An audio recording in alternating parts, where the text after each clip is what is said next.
And tonight, a debate continues over transgender student athletes competing in girls' sports. ABC 10's Becca Habecker joins us in studio with where California stands as funding threats grow. Yeah, Alex, last month, President Trump issued an executive order banning transgender student athletes from high school girls and college women's sports teams.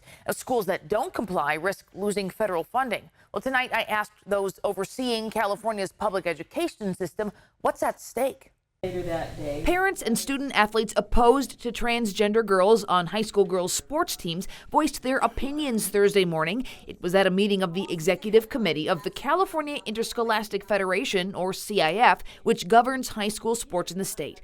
We spoke with St. Francis High School junior Jordan Brace, who asked at the time that we not show her face out of concerns of bullying. As a female athlete, I want to know that I'm safe and that I'm not engaging in unfair competition and competing against someone that has more physical advantages than I do. We also spoke with Beth Bourne of Davis, a vocal opponent of transgender students competing on girls' sports teams. We know it's not fair to have boys in girls' sports. We're asking CIF to return girls' sports to the female-only category. As for the meeting, no vote regarding transgender athletes was on the agenda, and the CIF told ABC 10 in a statement, the CIF provides students with the opportunity to belong, connect, and compete in education-based experiences in compliance with California law.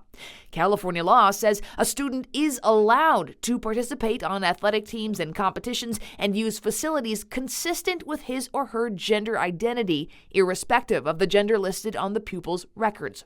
That was a law passed in 2013 that went into effect in 2014. Assemblymember Bill Asaley has introduced a bill this session to reverse that, requiring students to play on sports teams and use bathrooms consistent with their sex assigned at birth. So this isn't really an issue about trans people. This is about protecting vulnerable girls and women in safe spaces and about fairness on sports teams. Advocates for the LGBTQ plus community say such bans are harmful. And transgender youth already face higher rates of anxiety, depression, and suicide due to the discrimination and stigma. So excluding them from sports only worsens those disparities. Last week on his new podcast, This is Gavin Newsom, California's governor told his guest, conservative media personality Charlie Kirk, that he thinks transgender athletes on girls' and women's school sports teams is unfair. Would you say no men in female sports? Well, I think it's an issue of fairness. I completely agree with you on that. This comes as back on February 5th, President Trump issued an executive order banning transgender students from high school girls and college women's sports teams, threatening to rescind all funds from educational programs that don't comply. The CIF responded by saying it's following California law. So a week later, the U.S. Department of Education said it's launching an investigation into the CIF. I asked the California Department of Education what's at stake if Trump makes good on his threat, how much federal funding goes to the K-12 education budget. A spokesperson says for the 2021-22 school year, just under 14%, or $1 in every $7 of public school funding in California came from federal support. And Becca, how many transgender students are we really talking about here? Well, not many.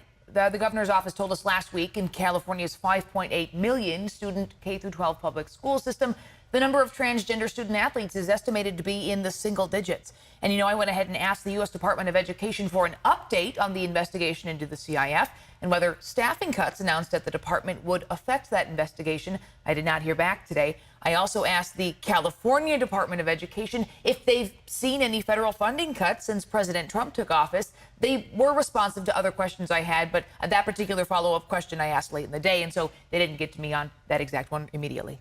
All right, Becca, thank you so much. We always appreciate it.